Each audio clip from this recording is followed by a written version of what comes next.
আজকে আমরা যখন নিটোরে গিয়ে দেখি সমন্বয়ক এবং সহ সমন্বয়ক পরিচয়ে ব্যানার টানিয়ে সেখানে ফান্ডিং করা হচ্ছে, সেখানে ফান্ড কালেকশন করা হচ্ছে এবং আমরা হাতে নাতে টাকা সহ 1,80,000 টাকা সহ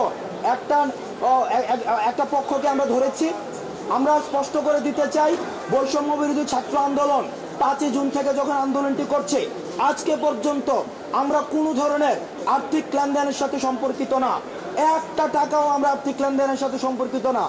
আমাদের যদি কোনো ধরনের আর্থিক সহায়তা প্রয়োজন হয় সেটি স্বাস্থ্য মন্ত্রণালয়ের মাধ্যমে অথবা সংশ্লিষ্ট মন্ত্রণালয়ের মাধ্যমে জানানো হবে। গত 16 বছর ধরে উন্নয়নের অনেক গল্প শুনেছেন, কিন্তু আমরা আজকে যখন গতকাল থেকে মূলত হচ্ছে ঢাকার বিভিন্ন যে হসপিটালগুলো রয়েছে আমরা সেই হসপিটালগুলো পরিদর্শন করেছি।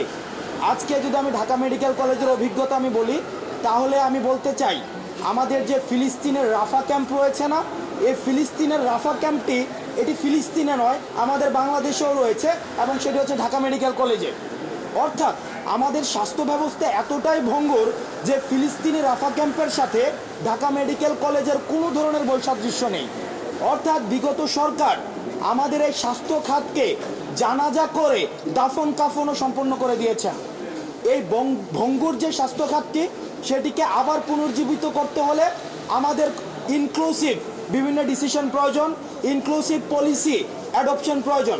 সেই জায়গা থেকে আজকে আমাদের হেলথের যিনি এডিজি মহোদয় ছিলেন ওনার সাথে আমার কথা হয়েছে এবং উনি এবং ঢাকা মেডিকেলের পরিচালক ওনাদের সাথে আমাদের ফলপ্রসূ আলোচনা হয়েছে।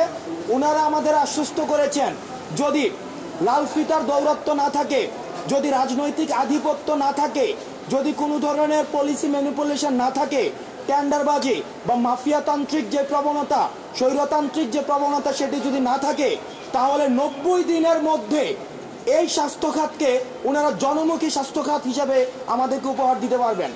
অর্থাৎ 90 দিনের মধ্যে আমরা তাদেরকে আশ্বস্ত করতে চাই বৈষম্য বিরোধী ছাত্র আন্দোলনের পক্ষ থেকে যে আপনারা যদি 90 দিনের মধ্যে আমাদের এই ভঙ্গুর স্বাস্থ্য খাতকে জনমুখী করতে পারেন, সেক্ষেত্রে আমাদের ছাত্র নাগরিকের যে ধরনের সহায়তা প্রয়োজন আমাদের জায়গা থেকে আমরা সেই ধরনের সহায়তা আপনাদেরকে সবসময় দিব। অর্থাৎ আমরা নিশ্চিত করতে চাই যে মাফিয়াতন্ত্র ছিল হসপিটালগুলোতে, যেই স্বৈরতান্ত্রিক যে শাসন ব্যবস্থা ছিল হসপিটালগুলোতে, সেই স্বৈরতান্ত্রিক শাসন ব্যবস্থা বা কাঠামো এই হসপিটালগুলোতে আর কখনোই ফিরবে না এবং সেই কফিনে ছাত্র নাগরিক একদম আজীবনের জন্য পেরেক মেরে দিয়েছে। সুতরাং আপনারা নির্ভয়ে কাজ করবেন যাতে করে আমাদের যে স্বাস্থ্য খাতটি রয়েছে এই স্বাস্থ্য খাতটি জনকল্যাণমুখী হতে পারে।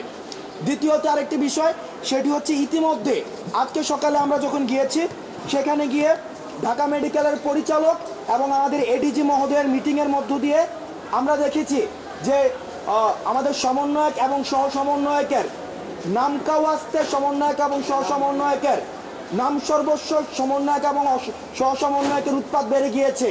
তারা অনেক বেশি সেবা করতে গিয়ে, সুবিধা দিতে গিয়ে তাদের স্বাভাবিক কার্যক্রমে বিঘ্নিত করছে। সেজন্য যাতে করে আহতরা চিকিৎসা সেবা নির্বিঘ্নে পায়, সেজন্য আজকে স্পেশালাইজড ডেডিকেটেড কেয়ার ইউনিট প্রত্যেকটি সরকারি হসপিটালে পুনরাবৃত্তি করছে।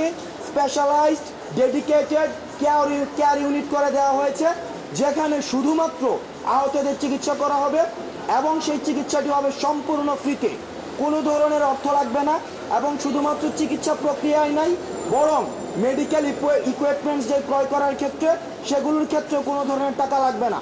দ্বিতীয়ত যে বিষয়টি, প্রাইভেটের ক্ষেত্রে যেই টাকা ইতিমধ্যে নেওয়া হয়েছে এই টাকাটি রিফান্ড কিভাবে করা যায় সেটি নিয়ে আমাদের কথা হয়েছে।